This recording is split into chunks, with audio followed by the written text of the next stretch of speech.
না কাটো একচুৱেলি অসমৰ ৰাইজে মানি নলয় আৰু আমি কেতিয়াও ছাপোৰ্ট নকৰোঁ আৰু তেওঁলোকে যিমানে চেষ্টা কৰক কাটো বলবৎ অসমত কৰিব নোৱাৰিব। অসমৰ ৰাইজে এইটো অসমীয়াৰ চেণ্টিমেণ্ট, অসমীয়াৰ অস্তিত্বৰ কথা আছে। যি অস্তিত্বলৈ সুদীৰ্ঘদিন ৰাজনীতি কৰি আছে বা আন্দোলন চলি আছে, সহস্ৰ সংগ্ৰামো বহুতে কৰি আছে, মাত্ৰ অসমীয়াৰ অস্তিত্বৰ কাৰণে। গতিকে মোৰ এটা ধাৰণা কাটো বলবৎ অন্তত অসমত কৰিব নোৱাৰিব। আজি চাওক, ইংৰাজৰ দিনতো ৰাইজৰ ইমান অত্যাচাৰ কৰা নাছিল। মই এটা সাধাৰণ উদাহৰণ দিওঁ। এই অঞ্চলৰ পৰা যেতিয়াই কোনোবা বাইক লৈ ওলাই যাব, ভয় এটাই যে আমি কিমান টকা বাদ দিব লাগিব, পকেটত পইচা লৈ যাব লাগিব, ক'ত বা ধৰে। এই অত্যাচাৰ, এই ভয় ভাৱ এইটো ইংৰাজৰ দিনতো নাছিল, কিন্তু আজি বিজেপিৰ দিনত আহিছে। মই এটা উদাহৰণ দিলোঁ। খালি এইটোৱে নহয়, প্ৰত্যেক ক্ষেত্ৰতে এনেকুৱা। গতিকে ৰাইজ সিদ্ধান্ত লৈছে যে যেনেকুৱা এটা সময়ত ইংৰাজে শাসন কৰি থকাতে গোটেই ৰাইজ জাতি ধৰ্ম মিলি ইংৰাজক খেদিলে, স্বাধীন কৰিলে, ঠিক এনেকুৱাকৈ ৰাইজে সিদ্ধান্ত লৈছে বিজেপিৰ পৰা আমি স্বাধীন হ'ব লাগে, দেশ বচাব লাগে আৰু সংবিধানখন বচাব লাগে। না কাটো একচুৱেলি অসমৰ ৰাইজে মানি নলয় আৰু আমি কেতিয়াও ছাপোৰ্ট নকৰোঁ আৰু তেওঁলোকে যিমানে চেষ্টা কৰক কাটো বলবৎ অসমত কৰিব নোৱাৰিব। অসমৰ ৰাইজে এইটো অসমীয়াৰ চেণ্টিমেণ্ট, অসমীয়াৰ অস্তিত্বৰ কথা আছে।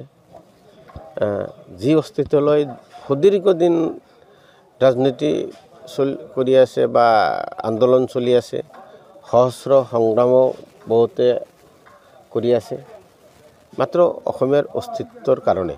গতিকে মোৰ এটা ধাৰণা কাটো বলবৎ অন্তত অসমত কৰিব নোৱাৰিব। আজি চাওক, ইংৰাজৰ দিনতো ৰাইজৰ ইমান অত্যাচাৰ কৰা নাছিল। মই এটা সাধাৰণ উদাহৰণ দিওঁ। এই অঞ্চলৰ পৰা যেতিয়াই কোনোবা বাইক লৈ ওলাই যাব, ভয় এটাই যে আমি কিমান টকা বাদ দিব লাগিব, পকেটত পইচা লৈ যাব লাগিব, ক'ত বা ধৰে। এই অত্যাচাৰ, এই ভয় ভাৱ এইটো ইংৰাজৰ দিনতো নাছিল, কিন্তু আজি বিজেপিৰ দিনত আহিছে। মই এটা উদাহৰণ দিলোঁ। খালি এইটোৱে নহয়, প্ৰত্যেক ক্ষেত্ৰতে এনেকুৱা। গতিকে ৰাইজ সিদ্ধান্ত লৈছে যে যেনেকুৱা এটা সময়ত ইংৰাজে শাসন কৰি থকাতে গোটেই ৰাইজ জাতি ধৰ্ম মিলি ইংৰাজক খেদিলে, স্বাধীন কৰিলে, ঠিক এনেকুৱাকৈ ৰাইজে সিদ্ধান্ত লৈছে বিজেপিৰ পৰা আমি স্বাধীন হ'ব লাগে, দেশ বচাব লাগে আৰু সংবিধানখন বচাব লাগে। না কাটো একচুৱেলি অসমৰ ৰাইজে মানি নলয় আৰু আমি কেতিয়াও ছাপোৰ্ট নকৰোঁ আৰু তেওঁলোকে যিমানে চেষ্টা কৰক কাটো বলবৎ অসমত কৰিব নোৱাৰিব। অসমৰ ৰাইজে এইটো অসমীয়াৰ চেণ্টিমেণ্ট, অসমীয়াৰ অস্তিত্বৰ কথা আছে। যি অস্তিত্বলৈ সুদীৰ্ঘদিন ৰাজনীতি কৰি আছে বা আন্দোলন চলি আছে, সহস্ৰ সংগ্ৰামো বহুতে কৰি আছে, মাত্ৰ অসমীয়াৰ অস্তিত্বৰ কাৰণে। গতিকে মোৰ এটা ধাৰণা কাটো বলবৎ অন্তত অসমত কৰিব নোৱাৰিব। আজি চাওক, ইংৰাজৰ দিনতো ৰাইজৰ ইমান অত্যাচাৰ কৰা নাছিল। মই এটা সাধাৰণ উদাহৰণ দিওঁ। এই অঞ্চলৰ পৰা যেতিয়াই কোনোবা বাইক লৈ ওলাই যাব, ভয় এটাই যে আমি কিমান টকা বাদ দিব লাগিব, পকেটত পইচা লৈ যাব লাগিব, ক'ত বা ধৰে। এই অত্যাচাৰ, এই ভয় ভাৱ এইটো ইংৰাজৰ দিনতো নাছিল, কিন্তু আজি বিজেপিৰ দিনত আহিছে। মই এটা উদাহৰণ দিলোঁ। খালি এইটোৱে নহয়, প্ৰত্যেক ক্ষেত্ৰতে এনেকুৱা।